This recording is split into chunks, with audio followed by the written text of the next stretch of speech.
అహోబిల బ్రహ్మోత్సవంలో భాగంగా లక్ష్మీ నరసింహస్వామి హంసవాహనంపై మాడవీధుల్లో భక్తులకు దర్శనమిచ్చారు. దర్శనానంతరం మాడవీధుల్లో తిరిగి యథావిధిగా ఆలయ ప్రాంగణంలో ఆ దేవదేవుడు కొలువు తీరాడు. అనంతరం ఆలయ అర్చకులచే వేద మంత్రాల నడుమ ఆ దేవదేవుని ఆశీస్సులు భక్తులు అందుకున్నారు.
అద్భుతమైన క్షేత్రం నవనారసింహ క్షేత్రం.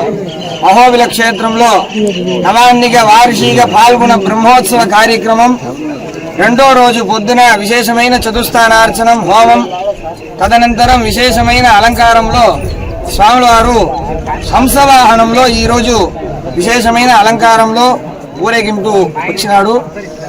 ఈ హంసం అంటే పరమహంసుడు అంటారు, హంసం అంటారు, అన్న పక్షి అంటారు. హంస పక్షికి ఏం ఇది విశేషం అంటే నీళ్లు పాలు రెండు కలిపి పెడితే దాంట్లో ఉంటే పాలు మాత్రం పెరిగి నీళ్లు అట్నే పెడుతుంది అంటారు. అదే మాదిరిగా పరమహంసుడు అంటారు మన ఆచార్యుడు.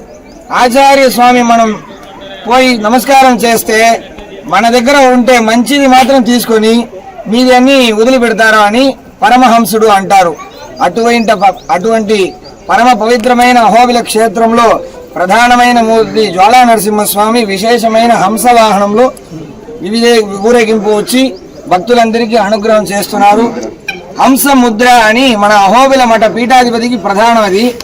మన ఆదివంశ స్వామి ఆల్వార్ తిరునగరి అనే తిరునెల్వేలి డిస్టిక్ లో తమిళనాడు రాష్ట్రంలో తిరునెల్వేలి డిస్టిక్ లో మన ఆల్వార్ తిరునగరి అని పెద్ద క్షేత్రం ఉంటుంది. అక్కడ ఆల్వార్ ప్రధానమైన ఆల్వార్ మన అహోబిల మఠానికి షటగోప మఠం అని పేరు.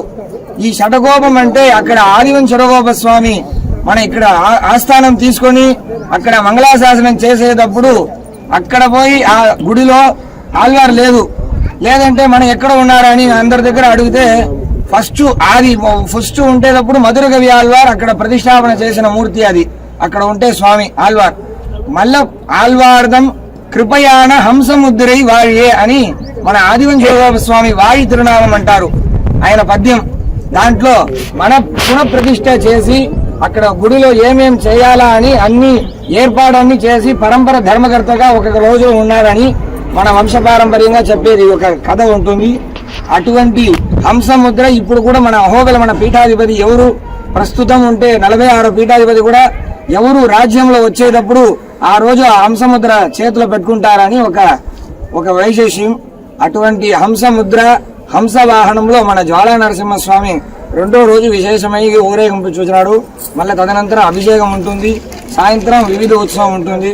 స్వాముల వారు వచ్చి ఎవరు మన దర్శనం చేస్తే ఎం కామయతే చిత్తం తం ప్రాప్నోతి నిశ్చయం అని నరకేశ్వరి స్వామివారి ఎవరు దర్శనం చేస్తారో లక్ష్మీ నరసింహస్వామి అనుగ్రహం మన ఆచార్య వారి స్వామి అనుగ్రహం అందరికీ లభించాలని శరణారవిందంలో ప్రార్థిస్తున్నాము. లోకా సమస్త సుఖినో భవంతు.